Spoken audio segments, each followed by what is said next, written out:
Hey guys, Ramsey here. Welcome to another video. Tonight we have a late night insight video on a Roja Dove fragrance. And I have reviewed many Rojas in the 20s easily. Go look at my Roja playlist. You'll see video after video after video, and I actually have more to come because I have some more samples from Roja that we have not got to on the channel yet. And so today we're going to be talking about a Roja fragrance that was released about 11 years ago, which is kind of that prime time Roja releases when when the brand was still relatively new. I really feel like it's crazy because I still think of Roja as a new house, but really they're now they've been around for a while. They've been around for over a decade, and their earliest releases I really feel like is where the heart and soul of Roja really kind of laid, and I feel like they have strayed from the path a little bit these last couple years, but needless to say, we're not going to go down that rabbit hole today. Today, we're going to focus on a fragrance called Enigma. Now, you may be asking yourself, wait a minute, I already reviewed Enigma on the channel. Well, I reviewed Enigma Pour Homme on the channel. Today, we're going to review the original Enigma, which you could call it Enigma Pour Femme, but it's actually not. It's just called Enigma. It's called Enigma Parfum, basically. And in America, it's Creation E, because you can see my bottle says Creation E on the Pour Homme version, because Enigma apparently was copyrighted for a different brand, so they couldn't use that in America, but all over the rest of the world, it is Enigma. And it is classified as a floral powdery fragrance. But first, before we get into this release from 2013, we have a very quick unboxing. And I have to say thank you to my good friend D.L. Qualia. It's funny because he was one of the very first people to reach out to me when I had under 100 subscribers on the channel. And he said, hey man, I want to send you a couple things. And he did. He sent me a few things. Some of the reviews that I did on Rojas actually came from him. So my review of Herod's Pour Homme, for example, came from him. And many others as well. But yes, so he was one of the very first people to ever send me something, and it shows the kindness of the community. I mean, a guy with under 100 subscribers, and you're sending him very expensive perfumes to discuss on the channel. So thank you. You'll see him as DL Qualia on his YouTube handle if he comments or stuff like that. So very much appreciate it, my brother. And he actually sent me a Roja to discuss, one that I don't have. It's called Amber Oud Absolute Précieux. Now, this particular one is discontinued, from my understanding, as is the regular Amber Oud. So this is the Précieux version, which I think is a little bit different from the original Amber Oud, which I have reviewed Amber Oud on the channel. And Amber Oud was maybe one of the more, I would say, disappointing to me of the Oud, of Roja's Oud line, if you will. But the Absolute Précieux I have not smelled yet. So just from the atomizer, it reminds me a lot of Amber Oud, but we'll see what this actually turns into once I give it some wearings. So I'm not sure when this one came out. Let me see if I can figure it out. Amber Oud, Absolute Précieux. Okay, apparently it came out the same year as Amber Oud, and it is discontinued. And I think so is Amber Oud, if I'm not mistaken. But thank you for that, man. That's very kind of you. That was actually on my wish list. I had been wanting to smell it for a while. He also sent me some smaller samples, and let me see what these are. So he sent me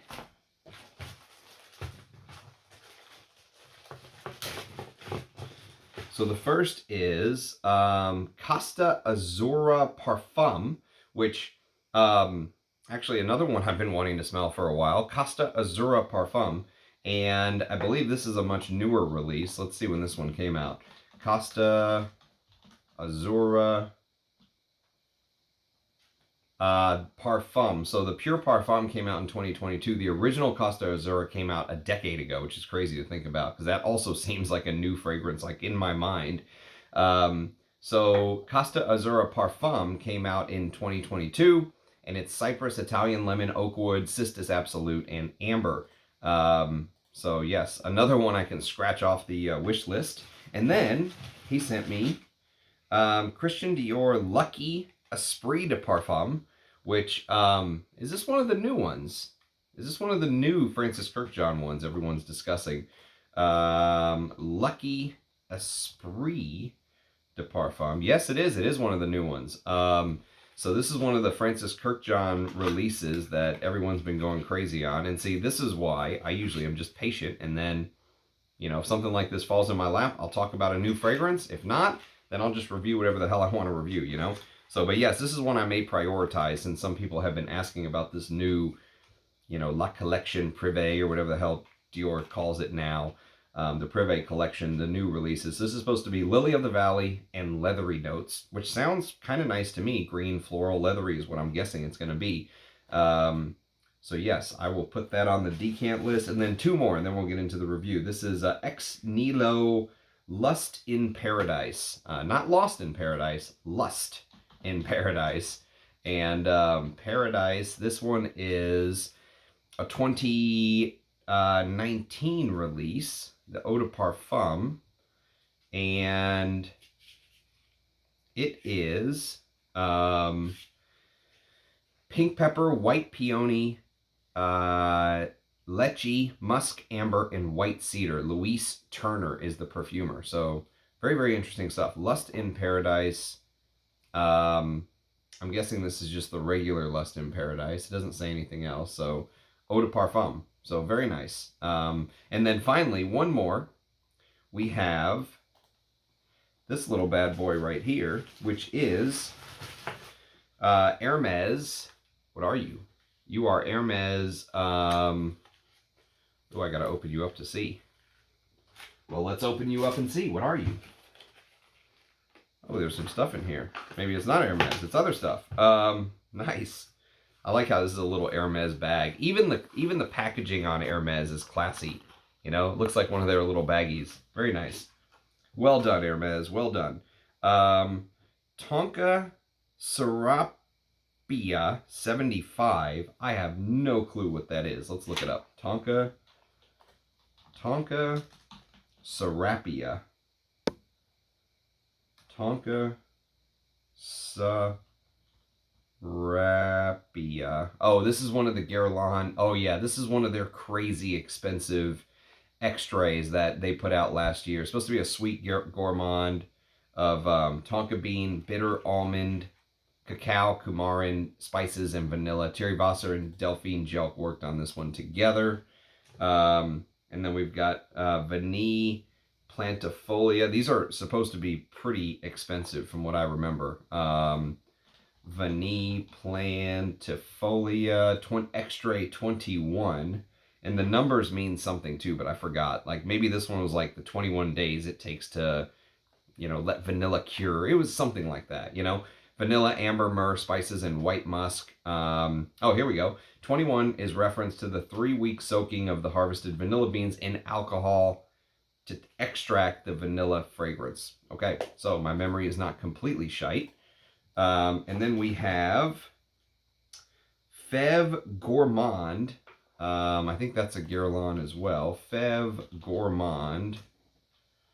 Feve Gourmande. Yeah, that's the one that they replaced Gourmande Coquine, if I recall correctly.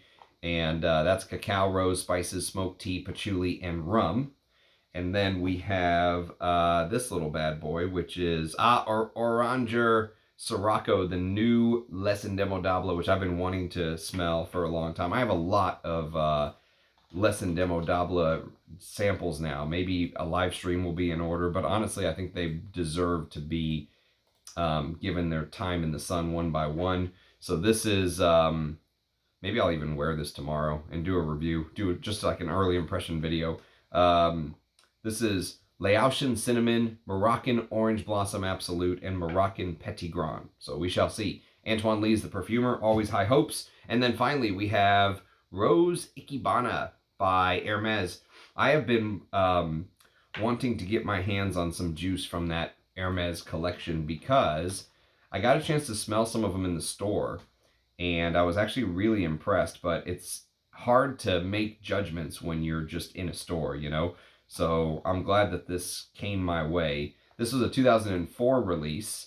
A Jean-Claude Elena, of course. Rose and rhubarb are the notes listed. So yes, thank you. DL Qualia, you are the man, my brother. Appreciate you, your generosity and kindness and taking a chance on a small channel very early on. So thank you very much. Okay, so let us talk about this Roja Dove, this Enigma. Now, I got this probably 4 or 5 years ago, so I've been sitting on this for a while, and you see I've actually given this a couple wears. So I've worn this as my scent of the day multiple times.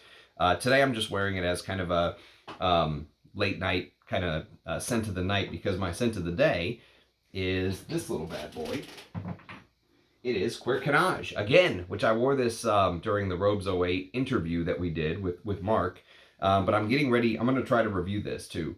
So Cuir Cannage deserves a review. I enjoy wearing it too. It's a good work fragrance. But I'm wearing Enigma pour Femme as my scent of the night, if you will. Now, the original Enigma, as I said, marketed towards women.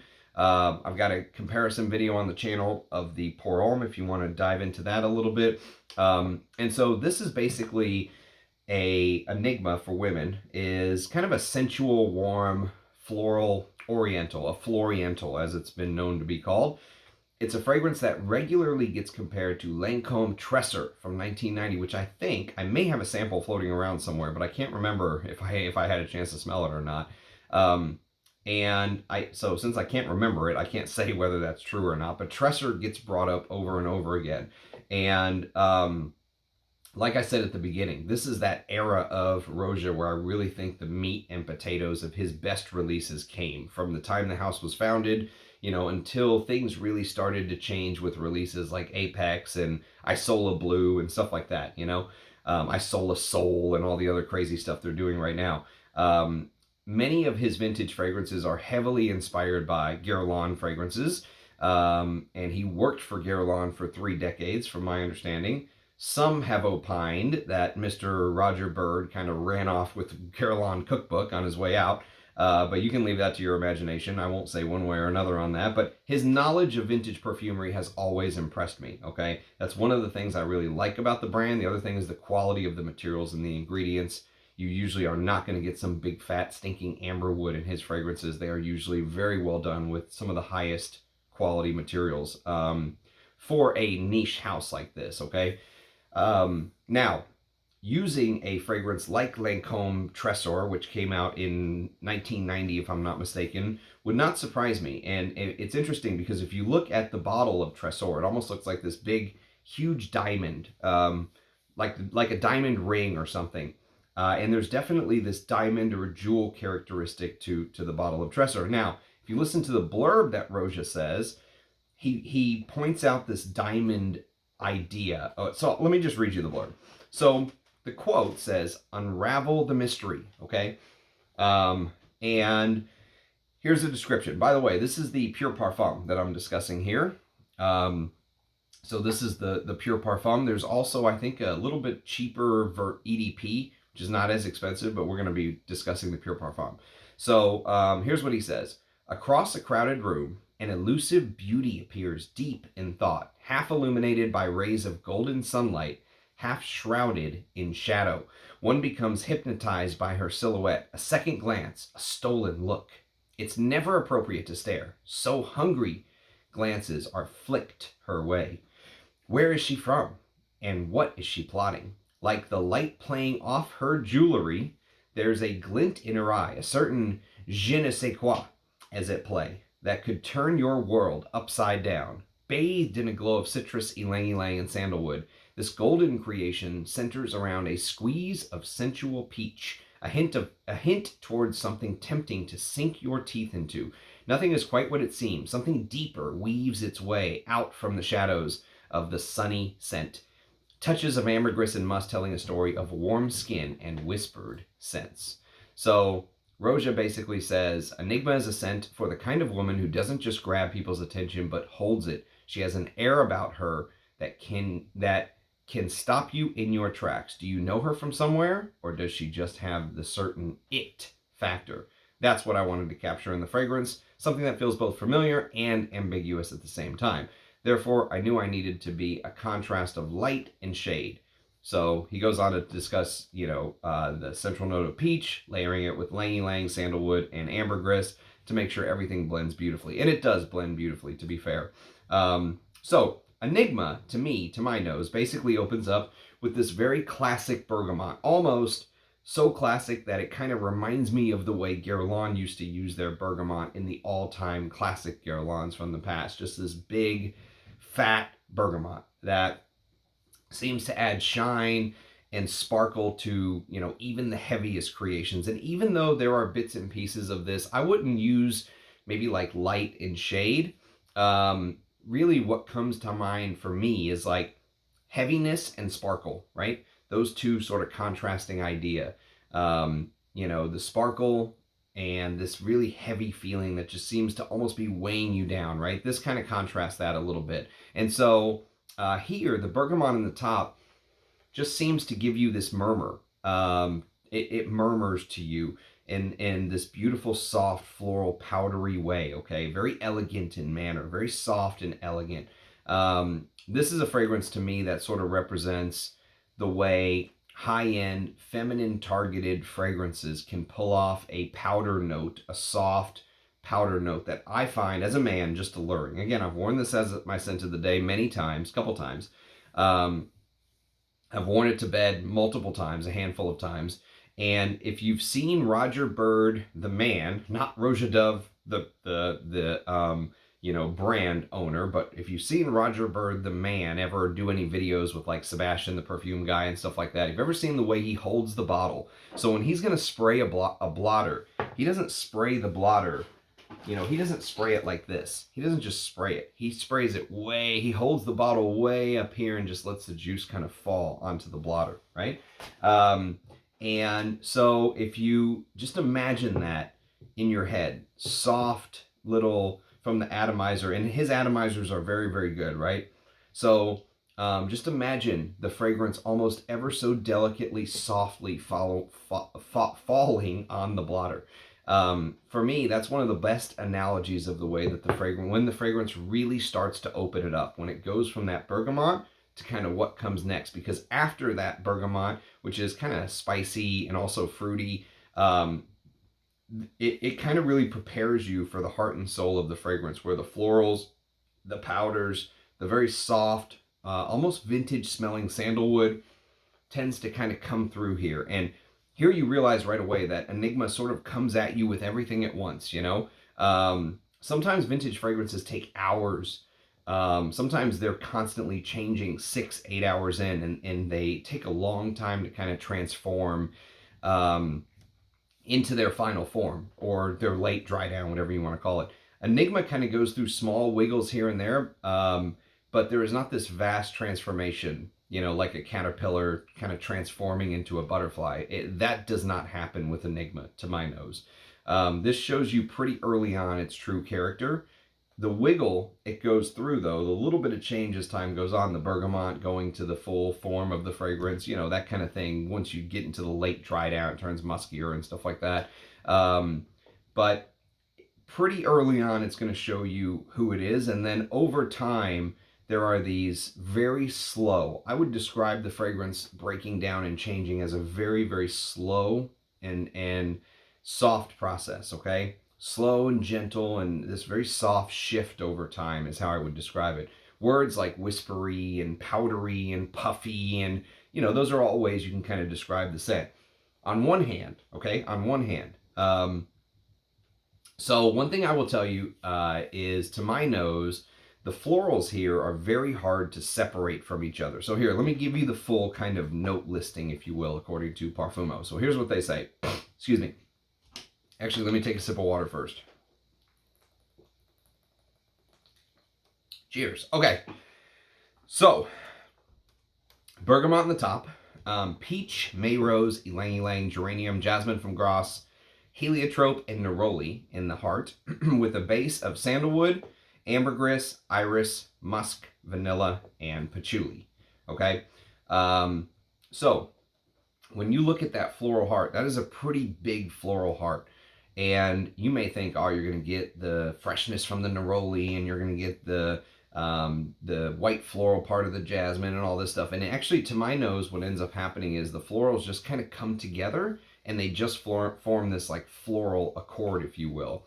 So they're very hard to separate, almost like Like imagine you took the florals and kind of hairsprayed them in place, right? So they kind of have that sticky hairspray analogy, which we will discuss here in a little bit even further. It could also be that ambery vanillic base, which we will discuss here in a little bit further as well. But at least to my nose, the florals just kind of blend together into this floral accord for the most part, with one exception. And that exception is heliotrope, which I love heliotrope because it can add this Play-Doh. I've often described it as like being to the dentist. And, you know, have you ever had a dentist like take a mold of your tooth if you were getting braces or something? They put that putty in your mouth and then pull it out and it keeps the mold of your tooth. That's kind of the type of accord that heliotrope can sometimes give. Slightly anisic-like, but also very Play-Doh-y. And like you can mold it, okay? And that's actually something that it shares in common with its supremely more popular masculine counterpart. Vanilla and heliotrope are both in Creation E Pour Homme. It's funny, if you actually search Creation E, if you just type Roja Creation E, you're going to search through probably like 10 pages of the masculine one. Everyone wants to talk about the tobacco, the cognac, the vanilla, the heliotrope, and here very few people, very few, have done a review on the feminine. There are some, but it seems like it's like 50-1, you know, the masculine to the feminine one. So after that very sparkling opening where the bergamot kind of hits, a few notes start to kind of come to center stage, if you will. And one is peach, and which is a very classic fruit choice, I must say, and is also found in Lancome's Tresor, by the way. And this very ambery vanilla, which almost just feels like the ambery vanilla cannot wait to come to the center stage and just smear all of these kind of notes we've been discussing all over the composition, okay? If you ever had too much hair, like I have, and if you've ever tried to kind of get it in place by smearing it with some pomade and then just spraying the shit out of it with hairspray, like I usually do, then you will have a great image of the way that the scent kind of feels in texture, but also surprisingly in smell. I can't remember where I got this from. I can't remember if somebody said it to me, if someone wrote it in the Discord server, or someone wrote it in our chat Rich, Mitch, and Jonathan and I are in, or I just read it in a comment, but somewhere along the lines over the last 4 or 5 years, I picked up this hairspray thing, and I cannot get it out of my head. It sounds very strange at first, and at first, actually, when I smelled it and I couldn't get it out of my head, I didn't like it. I was like, man, this smells like hairspray. It literally starts to smell like hairspray. Once that more ambery bits start to kind of come up from the base, and you have the sparkly bergamot on top, and you kind of have that big floral heart I was talking about, and all of a sudden, I couldn't wait for the hairspray part to disappear and go away. You know, it's kind of like when you spray your hair with hairspray. At first, the whole bathroom smells like it, and then it just kind of disappears, right? I couldn't get the image out of my head, and I didn't like it. And eventually, I've come to enjoy that part. Strangely, I've come to enjoy that part. But I will say, 15 to 30 minutes in, the rest of the fragrance starts to begin to smell more natural. Okay, let's say 30 minutes in. But keep that imagery of hairspray in mind, because I mean, if you think about it, when you smell it, you will get that kind of sticky quality to the hairspray. It does a very good job of kind of conveying what the scent begins to smell like. Now, the florals have this sweetness to them, as does the peach, and I could totally see that being attractive on a beautiful young woman who wants to kind of hit the town and make a statement.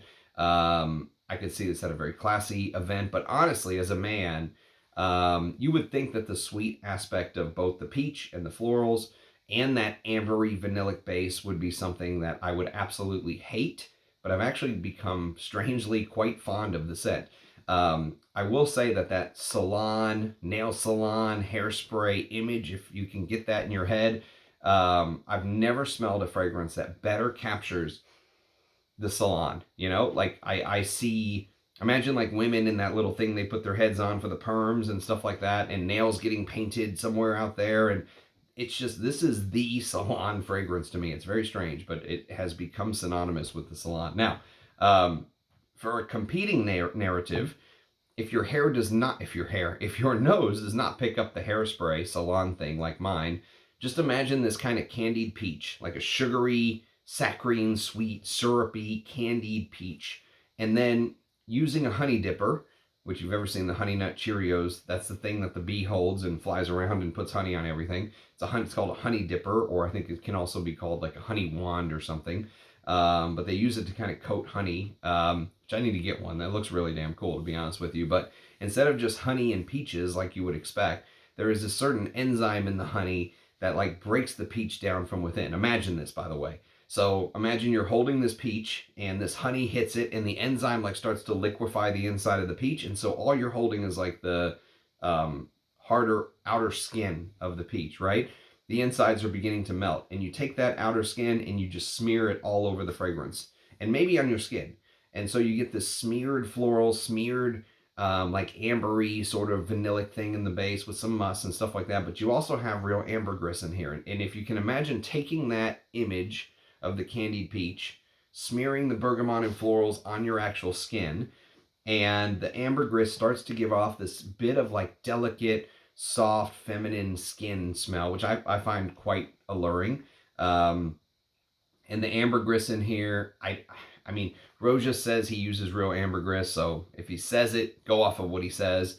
You know, could it be part real, part a synthetic creation? Sure, but it does smell very, it does smell alluring. It does smell sparkly. The bergamot on the top smells sparkly. The ambergris gives off that sparkly, fresh skin accord, delicate, soft skin accord. And as the fragrance dries, more and more of the musk and ambergris make their presence felt, okay? So you get more of that kind of coming forward, and everything kind of begins to turn more and more musky as the hours kind of tick by, and ambery, all right? And that's, if you can just imagine like a smeared, semi-floral, floriental, as you want to call it, you very well may be prone to call it that, and that's a very apt description, I would say.